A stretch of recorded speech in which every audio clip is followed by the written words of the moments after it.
Morning. It is, what is it? It is Thursday, June 18th.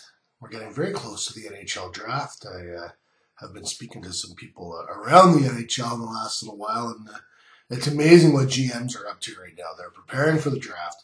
They're trying to re-sign some of their own restricted free agents, and then they're also dealing with looking at potential unrestricted free agents. They're trying to get their budget set for next year. There's a general managers meeting in Vegas next week.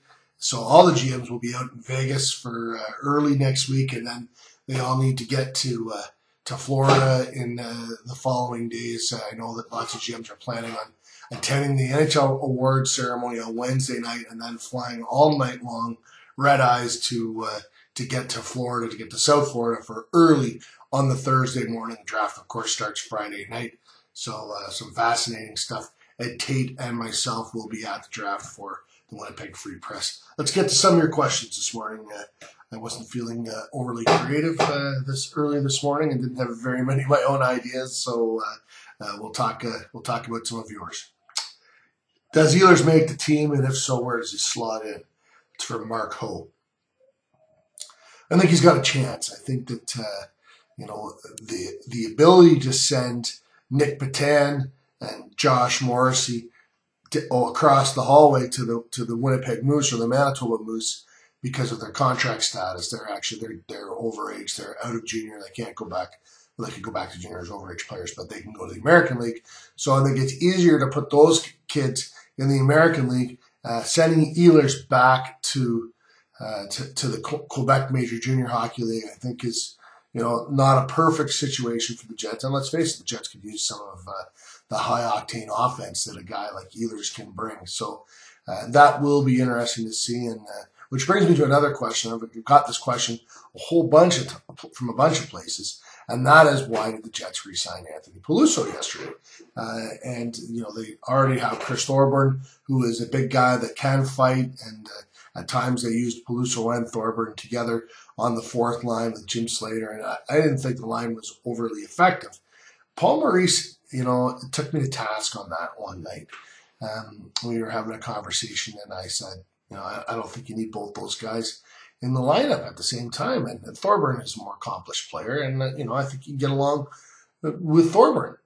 And he is of a different opinion. He thought that having young players like Mark Scheifele and Jacob Trouba in the lineup, you wanted those players to be comfortable. And Peluso he is a deterrent any way you look at it. So he does make those players feel a little better. And now I don't think that you're ever going to win a championship with a fourth line that features Anthony Peluso. To me, that's not the way the game is going right now. However, in a development stage, which is where the Jets are right now, their view is it doesn't hurt to have that muscle on the team. And if Nikolai Ehlers is going to play in Winnipeg this year, that's one of the major things he's going to face early on. This is a very small guy. Other teams are going to try and test him. And Peluso obviously he's an answer to that. So that's, to me, that has to be the thinking for the Jets. Otherwise, they think that he can, become more of a player. And I'm not so sure that that's we're going to see that happen anytime soon. So to me, it has to be the fact that they think they're going to be younger and smaller going forward, and they're going to want, for the short term, it's 2 seasons, they're going to want to have a guy like Anthony Peluso around to make sure that players like Nikolai Ehlers are safe, feel safe. Enstrom, this is from Graham Gordon. Enstrom and Buff for DeKaiser and Mantha, yes or no? It depends on what you want. I think that if you are willing to get younger and say goodbye to your 2 best defensemen in order to, bring in a young guy into Kaiser who's, going to be a good player, and Mantha, a guy who, we don't know what he's going to be yet.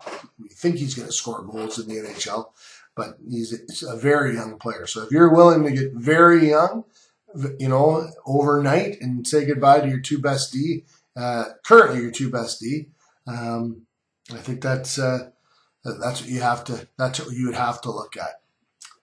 From James Stevens, Will Drew Stafford resign? Well, we know that Drew Stafford said when he left Winnipeg that he wanted to come back.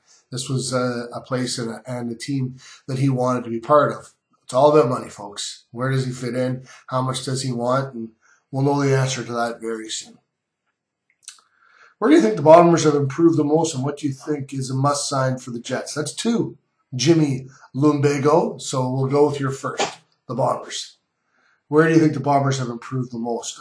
Well, I think the Bombers have improved the most in a number of places, but along the offensive line, to me, is it's pretty obvious that Picard and Stanley Bryant are a major upgrade on what they had last year. And the draft pick, Suk Chung, looks like he's going to start right off the bat. I think that the Bombers' offensive line is going to be much better, and that will allow the offense to be a lot better. On the defensive side of things, the addition of Westerman, I think, is something. If he's still hungry and can stay healthy and wants to play, we're going to see a dominant defensive lineman. This is going to be, the first time they've had a player like that, a Canadian like that, since Doug Brown retired. Do you think, this is from Ryan Conrad, do you think Suk Chung will be good enough to shore up the right side beside Daniels? Yes, I do.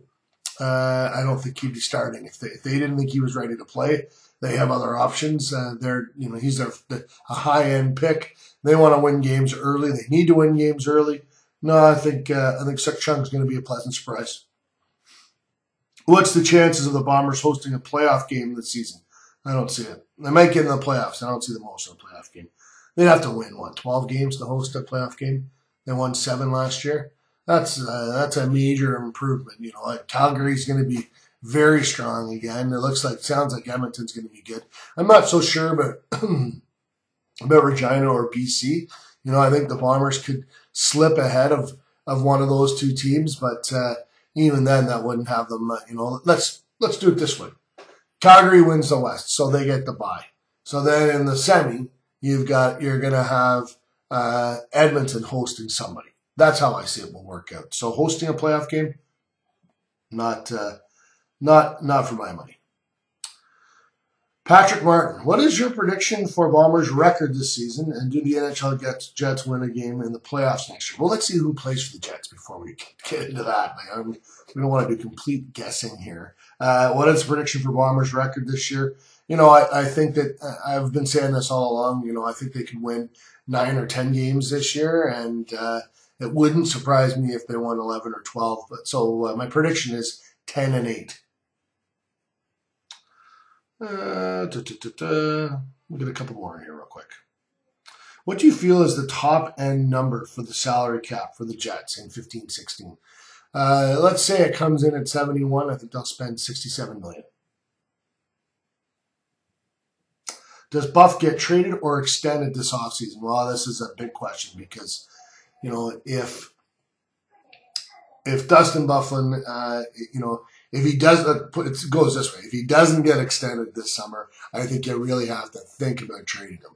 So, after July 1, Kevin Cheveldayoff will contact Ben Hankinson, that's Byfuglien's agent, and say, okay, what do you guys want? And we'll find that at that point in time, or maybe that conversation's already happened. Maybe they've already discussed that. They probably have.